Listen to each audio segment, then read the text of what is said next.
असह्य होतंय तुला सगळं. इतका भार घेऊन फार ओझं वाटतंय ना तुला. तुझं हे सगळं ओझं आज रिकामं होणार आहे बघ. आता मी सांगतोय ना, ते कान उघडे ठेवून लक्षपूर्वक आणि शांतपणे ऐक. आता समज रस्त्यातून तू एक वजनदार गोष्ट तुझ्या उजव्या हातात धरून चालतोयस.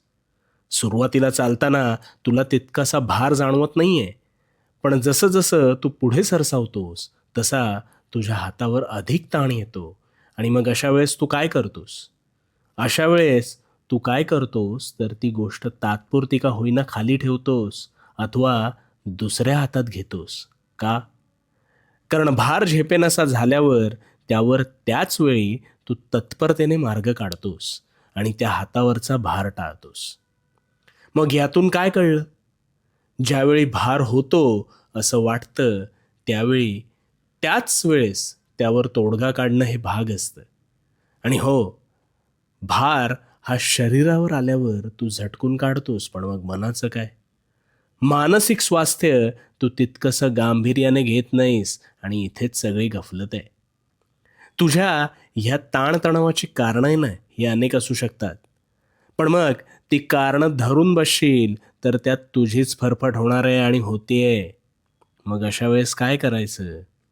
तर मनात गोष्टी न चघळता जसं हातावरचं ते ओझं झटकलंस ना, तसं मनावरचंही ओझं झटकून टाकण्यासाठी बोलून व्यक्त व्हायचं.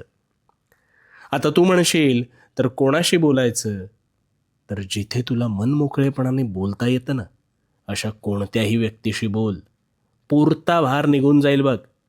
अथवा कोणालाच सांगायचं नसल्यास तुला ज्याचा त्रास होतोय ते तुझ्या दैनंदिनीत लिहून काढ. आता तू म्हणशील, याने काय होणार आहे?